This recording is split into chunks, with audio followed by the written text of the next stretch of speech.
नमस्कार दोस्तों, स्वागत है आप सभी का मेरे YouTube चैनल स्टेनो गुरु शिवा में। दोस्तों शुरू करते हैं आज की डिक्टेशन। गति लेखन अभ्यास संख्या 164। गति 80 शब्द प्रति मिनट। स्टार्ट।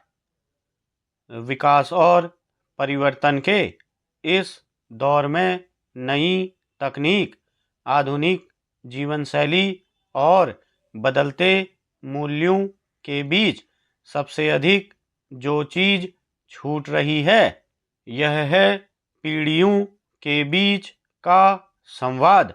अक्सर यह देखा जाता है कि बुजुर्ग और युवा एक ही घर में रहते हुए भी दो अलग अलग दुनिया में जी रहे हैं। कार्यस्थल पर, समाज में और यहाँ तक कि मित्रों के बीच भी एक अदृश्य खाई बनती जा रही है।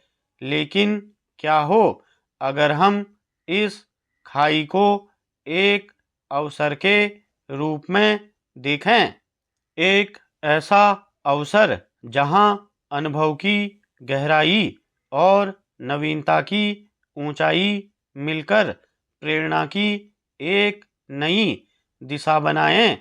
यह स्थिति प्रेरणा का स्रोत बन सकती है। हर व्यक्ति अपने समय, परिवेश और संघर्षों से सीखता है। हर पीढ़ी का अपना एक खास अनुभव होता है। बुजुर्गों ने जीवन की कठिनाइयों से जूझते हुए जो मूल्य और सीखें अर्जित की हैं वे अनमोल हैं। वहीं आज की पीढ़ी ने तकनीक व नवाचार के बल पर एक नई दुनिया रची है। दोनों दृष्टिकोण में सामर्थ्य और ऊर्जा है, पर जब हम केवल अपने नजरिए सही मानकर दूसरे को नकारते हैं तो वहीं से मतभेद जन्म लेते हैं।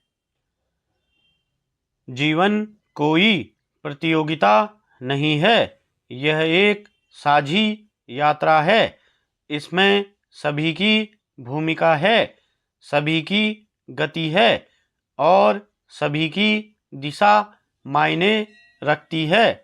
अगर यह समझ पाएं कि हम एक दूसरे के विरोधी नहीं बल्कि सहयोगी हैं तो न केवल हमारे व्यक्तिगत रिश्ते मजबूत होंगे बल्कि समाज में भी शांति, सद्भाव और सामूहिक विकास की एक नई लहर उठेगी।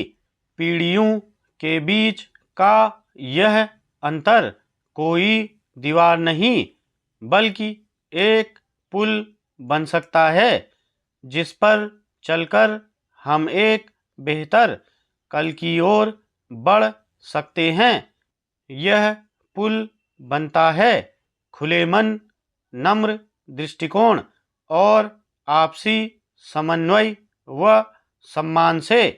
वरिष्ठ पीढ़ी ने अपने जीवन में संघर्षों से मूल्य अर्जित किए हैं, जबकि नई पीढ़ी ने तेज गति वाले युग में कौशल और सोच विकसित की है। दोनों ही दृष्टिकोण महत्वपूर्ण हैं, लेकिन जब इनमें से कोई एक दूसरे को नकारने लगे तो वहां से दूरी और मतभेद उत्पन्न होते हैं।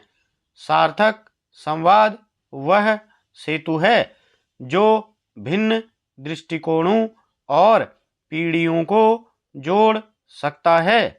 अगर वरिष्ठ लोग युवाओं की सोच को खुले मन से सुने और युवा अनुभवों को सीखने की जिज्ञासा रखें तो आदर और सहयोग की भावना स्वाभाविक रूप से पनपती है।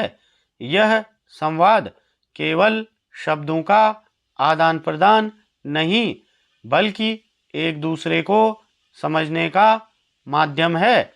जब युवा मन की जिज्ञासाओं को बुजुर्ग तवज्जो दें और युवा भी बुजुर्गों की सीख को आत्मसात करने के लिए तत्पर हों, तो आपसी सम्मान की एक सुंदर भावना विकसित होती है।